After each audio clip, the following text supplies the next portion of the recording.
حضرت عائشہ صدیقہ رضی اللہ تعالیٰ عنہ نا بطور ناز کے فرمایا کرتی تھی، کہتی تھی 10 خوبیاں لوگوں مجھے وہ ملی ہیں جو میرے علاوہ کسی حضور کی زوجہ کو نہیں ملی۔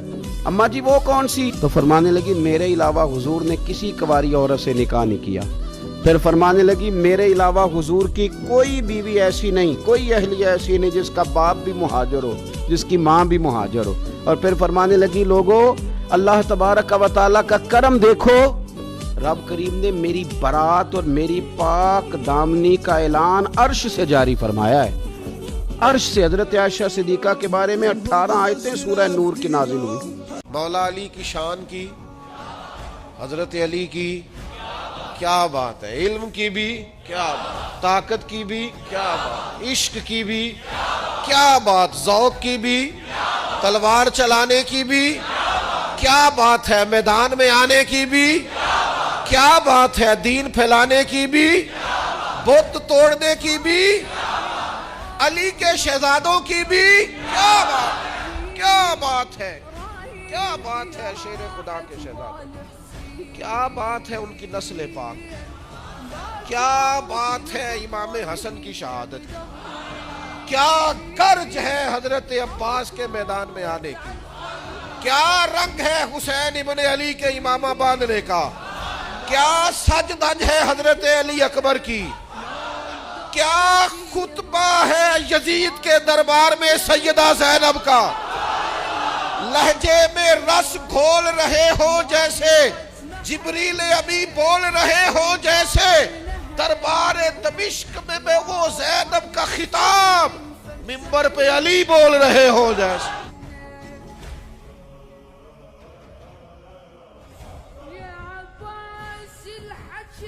یہ جو مایوس لوگ پھرتے ہیں نا اور مایوس باتیں کرتے ہیں، اور یہ جو کہتے ہیں کہ میں بڑا تھک گیا ہوں اور میں بڑا تنگ آ گیا ہوں اور اب مجھے لگتا ہے کہ یہ چیزیں میرے کنٹرول میں نہیں آئیں گی، اور حضرت میں نے بڑی کوشش کی، جو قدم آگے لے جاتا ہوں وہی میرا پیچھے ہوتا ہے، اور بعض کہتے ہیں جی میرے ساتھ ہی ایسا کیوں ہوتا ہے، آخر میں ہی ساری زندگی اس طرح کیوں ہوں، فلان جگہ بھی ناکام ہوا، فلان جگہ بھی۔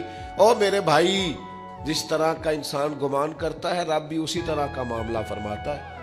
تیری طبیعت ہی نہیں بن پا رہی کہ تو رحمت کی طرف متوجہ ہو، تیرا خیال ہی نہیں بن پا رہا کہ اس کے کرم اور عطا کی طرف تیرا دھیان جائے، تو نے اپنے اوپر مایوسیاں پوری طرح طاری کر لی ہے۔ بندہ مومن کبھی اپنے رب سے مایوس ہو سکتا؟ اس کی توجہ ہر وقت اس کے کرم کی طرف رہتی۔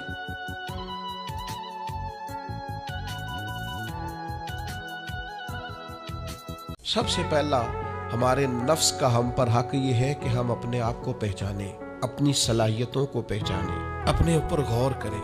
قرآن مجید نے ارشاد فرمایا کہ بل الانسان علی نفسہ بصیرہ، فرمایا بلکہ انسان خود اپنے اوپر گواہ ہے، اسے اپنا پتہ ہے، بہانے بنائے تو بات الگ ہے، یہ خود پر گواہ ہے، اسے خبر ہے۔ انسان عالم اصغر ہے، ہم نہ اپنے آپ کو پہچانتے نہیں، ہمیں اپنی خوبیوں کا پتہ نہیں ہوتا۔ یہ جو ہم استاذ کے پاس جاتے ہیں نا، یہ جو ہم مرشد کے پاس جاتے ہیں نا، وہ ہمیں نکھار کے نا تو وہ ہماری خوبیاں ہماری آنکھوں کے سامنے کر دیتے ہیں کہ یہ تمہارے اندر صلاحیت ہے۔ وہ تراش کے نا پتھر کو تو اسے ہیرا بنا دیتے ہیں، وہ نکموں کو کام کا بنا دیتے ہیں۔ وہ کیا کرتے ہیں کہ وہ ہمیں ہمارے اپنے آپ سے آگاہ کر دیتے ہیں، یعنی ہے وہی تیرے زمانے کا امام برحق جو تجھے حاضر و موجود سے بیزار کرے اور موت کی شکل میں دکھلا کے تجھے جلوہ یار زندگی تیرے لیے اور بھی دشوار کرے، وہ جو تیرا جینا اوکھا کر دینا۔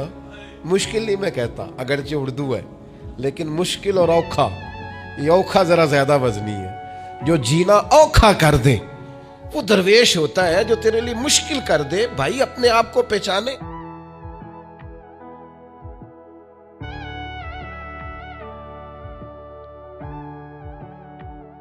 ایک تو یہ ہے نا کہ حضور کہے میں گیا ہوں، لیکن یہاں تو رب کہتا ہے سبحان الذی اسریٰ بعبدہ، میں نے سیر کرائی ہے۔ ایک تو یہ ہے نا کوئی جا کے کہے رب ارنی، میں تجھے دیکھنا چاہتا ہوں، اور ایک یہ کہ کوئی اپنے گھر میں آرام کر رہے ہو، سو رہے ہو، اور رب کہے کہ جائیں نا جبریل ذرا محبوب کو لے کے تو آئے نا، تو انبر وارسی کہتے ہیں سرے لا مکان سے طلب ہوئی۔ ایک تو یہ ہے کہ یہ جائیں اور ایک یہ ہے کہ کوئی بلائے۔ فرماتے ہیں اصل مسئلہ یہ ہے کہ سرے لا مکان سے طلب ہوئی، پھر صوبے منتہا وہ چلے نبی، کوئی حد ہے ان کے عروج کی؟